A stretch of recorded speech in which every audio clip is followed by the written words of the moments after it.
दोस्तों, कहानी प्रेत आत्मा का इंसाफ में अभी तक आपने देखा कि जंगल में मिली आत्मा बिलास को अपनी दुख की कहानी सुनाते हुए अपने भाई से मिलने के लिए कहती है। अब आगे की कहानी दूसरे पार्ट में आपको सुनाने जा रहा हूँ, तो चलिए बढ़ते हैं कहानी की ओर। बिलास सुबह उठकर हेमंत से मिलने निकल पड़ा। वहाँ जाकर पता किया तो हेमंत थाने पर ही मौजूद था। बिलास इंस्पेक्टर हेमंत से मिला और उससे अकेले में कुछ बात करने की रिक्वेस्ट की।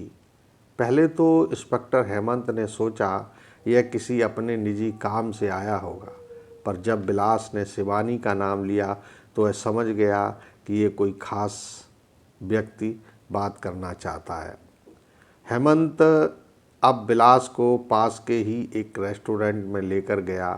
हेमंत ने पहले कॉफ़ी का ऑर्डर दिया। इसके बाद इत्मीनान से बैठते हुए बिलास की तरफ देखा और बोला, आप शिवानी को कैसे जानते हैं? बिलास ने इंस्पेक्टर हेमंत से कहा, आप मुझसे प्रश्न बाद में कीजिएगा, पहले आप यह बताइए कि क्या आपको यह पता है कि शिवानी अब इस दुनिया में नहीं है? उसकी बात सुनकर इंस्पेक्टर हेमंत चौंक जाता है। क्या इस दुनिया में नहीं है? यह क्या कह रहे हैं आप? और आप हैं कौन? बिलास ने कहा, मैं आपके सभी प्रश्नों का समुचित जवाब दूंगा, पहले आप मेरी बात का जवाब दीजिए। फिर हेमंत ने कहा, नहीं, मैं नहीं जानता, अरसा हो गया उसकी कोई सूचना नहीं मिली है। बिलास बोला, और आपने कभी जानने की कोशिश भी नहीं की कि वो किस हाल में है? हेमंत ने अपने स्वर को सामान्य बनाए रखने की कोशिश करते हुए कहा, कुल्टा के बारे में क्या जानना? तो आप भी उसे यही समझते हैं कि वह चरित्रहीन थी और उसने यह बीमारी अपने पति को दी, जबकि वास्तविकता यह है कि वह बीमारी उसके पति से उसे दी थी। हेमंत बोला, मैंने तो कुछ और ही सुना था। बिलास बोला, सुनने और होने में बड़ा फ़र्क होता है श्रीमान जी, और यह बात आप पुलिस अधिकारियों से ज़्यादा कौन समझ सकता है? तभी वेटर कॉफ़ी और समोसे लेकर आ गया। बातों का सिलसिला कुछ पल के लिए थम गया। वेटर के जाते ही बातों का सिलसिला आगे बढ़ा तो हेमंत बोला, आपको लगता है कि वह चरित्रहीन नहीं थी? बिल्कुल भी नहीं, बल्कि वह एक ऐसी अभागी अबला नारी थी जिसके अपने ही माता पिता ने अपनी बेटी पर विश्वास नहीं किया और अपनी पुत्री को उन भेड़ियों के सामने मरने के लिए छोड़ दिया जिन्हें स्त्री के सम्मान की कोई परवाह नहीं थी। हेमंत ने कहा, आप उसके बारे में इतना सब कुछ कैसे जानते हैं और आप हैं कौन? बिलास ने कहा, मैं बस उसकी मदद कर रहा हूँ। फिर वह बोला, इससे पहले तो आप यह जान लें कि मेरी शिवानी से कल रात ही बात हुई है। तभी हेमंत बोला, एक तरफ आप कह रहे हैं कि शिवानी 2 साल पहले मर चुकी है, अब आप कह रहे हैं कि कल ही मुलाकात हुई।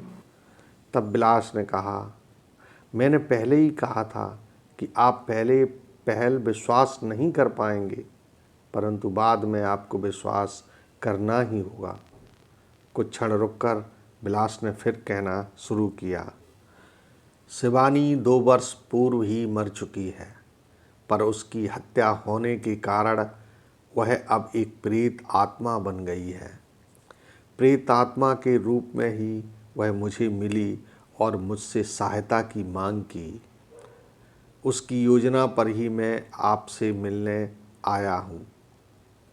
आपका पता भी उसी ने मुझे दिया है, उसे आप पर काफ़ी विश्वास है। कहकर बिलास हेमंत को सारी बात बताता चला गया। इंस्पेक्टर हेमंत पूरी बात सुनने के बाद बोला, उसकी लाश कहाँ दबाई गई है? तब विलास बोला, यह बात तो न मैंने उससे पूछी न उसने अभी तक मुझे बताई। हाँ, जब मैं कल मिलूँगा तो उससे यह बात ज़रूर पूछूँगा। फिर हेमंत बोला, कहीं ऐसा तो नहीं कि किसी ने आपके साथ मजाक किया हो? यह बात सुनकर विलास भी सोच में पड़ गया। इस संभावना पर तो उसने विचार ही नहीं किया।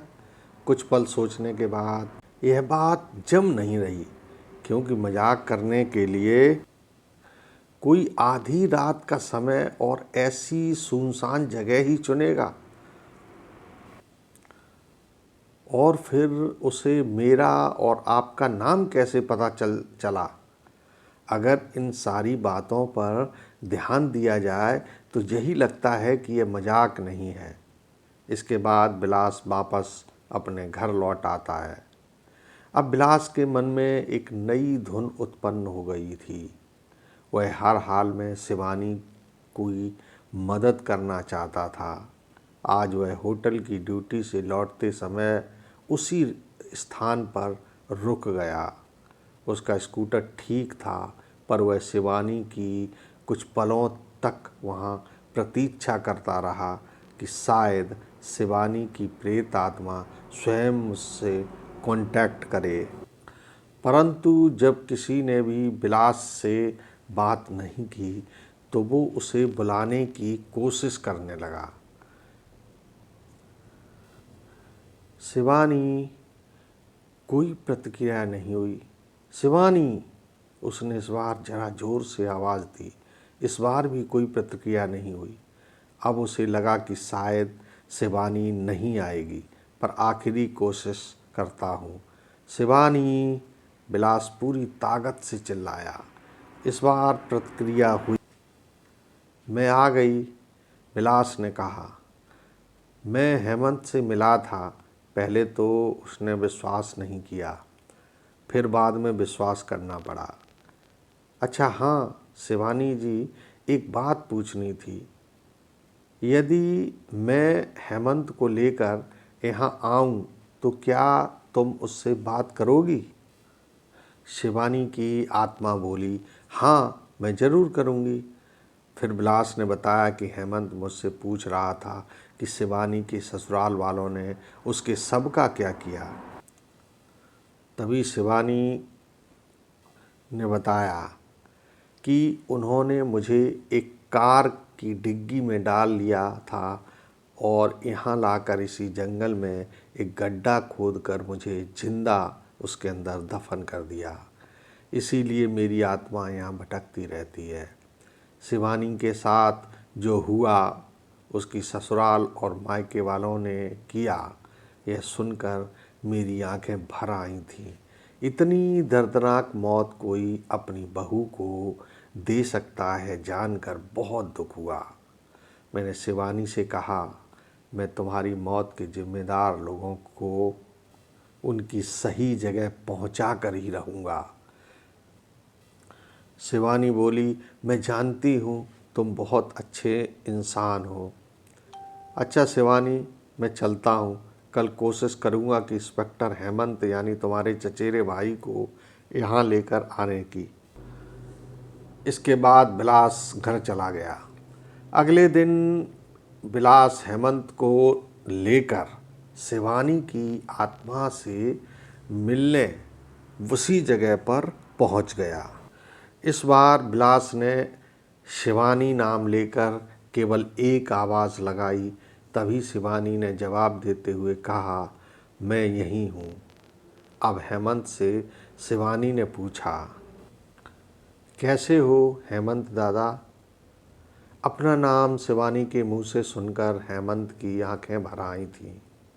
उसने कहा, शिवानी, तुम अपने जीवन में इतना कुछ सहती रही और मैं पुलिस में होकर भी तुम्हारे ससुराल वालों की दरिंदगी से बेखबर बना रहा। धिक्कार है हमारे जीवन पर। शिवानी बोली, भाई तुम दुखी मत हो, जो होना था हो गया। अब मेरे हत्यारों को उनके किए कृत्यों की सज़ा मिले, यही मेरी आत्मा के लिए मुक्ति होगी। इंस्पेक्टर हेमंत ने कहा, बहन ऐसा ही होगा। अब तुम मुझे वो जगह दिखाओ जहाँ तुमने बताया दबाया गया था। शिवानी बोली, आप लोग मेरी पायल की आवाज़ के पीछे चले आना। जिस स्थान पर 4 लकड़ियाँ गड़ी दिखाई पड़े, उसी स्थान पर मेरा सब मिल जाएगा।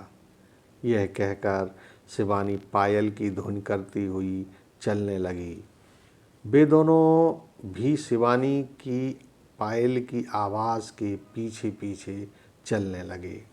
एक स्थान पर उन्हें 4 लकड़ियाँ गड़ी मिली, तो उस स्थान को चिन्हित करने के बाद हेमंत ने शिवानी से कहा, बहन तुमने अपना काम कर दिया, अब आगे का काम कानून करेगा। उसमें समय लगेगा, धैर्य रखना।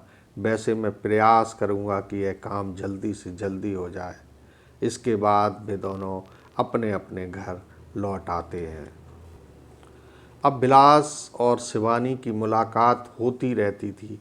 दोनों एक दूसरे से बातें किया करते थे। दोनों के मध्य में एक अजीब सा बंधन बन गया था। इस बंधन का कोई नाम नहीं था, कोई रिश्ता नहीं था, बस एक अनजाना लगाव था। अजीब बात यह थी कि एक जीवित और एक दिखाई पड़ रहा था और दूसरा मृत और अदृश्य। सिर्फ एक दूसरे का अनुभव कर सकते थे, पर एक दूसरे को स्पर्श नहीं कर सकते थे। विलास हेमंत के प्रयासों की सूचना शिवानी को देता रहता था, जिसने अब आकार लेना शुरू कर दिया था। सर्वप्रथम घटना की प्राथमिकी दर्ज हुई और फिर उसके बाद जंगल में बताई गई जगह की खुदाई। जिस समय यह सभी प्रक्रिया चल रही थी, उस वक्त विलास भी वहाँ उपस्थित रहा करता था। उस दिन जंगल में खुदाई चल रही थी। 4-5 फुट की खुदाई के पश्चात एक कंकाल बरामद हुआ। कंकाल का पंचनामा करके फॉरेंसिक भेज दिया गया। डीएनए रिपोर्ट्स में प्रमाणित हो गया कि जमीन से निकला कंकाल शिवानी का ही है। अब बारी सुराग जुटाने की थी। इसमें भी शिवानी की आत्मा ने बहुत सहायता की। आखिरकार शिवानी के ससुराल वालों के विरुद्ध वारंट कट गया। इस बीच शिवानी का पति आलोक भी अरेस्ट हो चुका था। बाकी आलोक का पूरा परिवार, जिसमें उसके माता पिता, 2 भाई, 1 बहन शामिल थे, वह जेल चले गए। सुराग इतने पुख्ता थे कि बचाव पक्ष के वकील की कोई दलील काम नहीं आई। सबको आजीवन कैद की सज़ा हुई। अब बारी थी शिवानी की आत्मा को मुक्ति मिलने की। आत्मा की मुक्ति की जिम्मेदारी भी उसके भाई हेमंत ने उठाई। मुक्ति के बाद शिवानी ने विलास से कहा, तुमने मेरा काम बिना किसी स्वार्थ के किया, अब मेरी बारी है। मैं आज तुम्हें दिखाऊंगी अपना असली रूप, जो मुझे मुक्ति के बाद मिलेगा। इतना कहने के साथ ही शिवानी विलास के सामने प्रकट होने लगी। पहले धीरे धीरे धुआं का एक प्रकाश उठा, जो बाद में गाढ़ा होने लगा। फिर उस प्रकाश ने एक आकार ग्रहण करना शुरू किया था। अब उस प्रकाश ने एक नारी का रूप अख्तियार कर लिया। विलास ने ऐसी सुंदर नारी अपने जीवन में नहीं देखी थी। वह उसे देखता रह गया। तभी शिवानी ने कहा, मैंने तुम्हें अपना यह वास्तविक रूप दिखाया है, ताकि भविष्य में मैं यदि कभी तुम्हारे सामने आ जाऊं तो तुम मुझे पहचान सको। उस पुण्य आत्मा ने कहा, विलास आज के बाद तुम जीवन में कभी पीछे मुड़कर नहीं देखोगे, बहुत उन्नति करोगे। कहने के साथ ही वह प्रकाश वातावरण में घुल गया, जैसे उसका कभी कोई अस्तित्व ही न हो। तो दोस्तों, आज की कहानी में बस इतना ही। अगर आपको मेरी कहानी पसंद आई हो तो चैनल सब्सक्राइब ज़रूर कीजिएगा, ताकि रोज़ मेरी कहानी आप तक पहुंचती रहे ठीक 6 बजे। तो कल फिर मिलेंगे एक नई कहानी के साथ।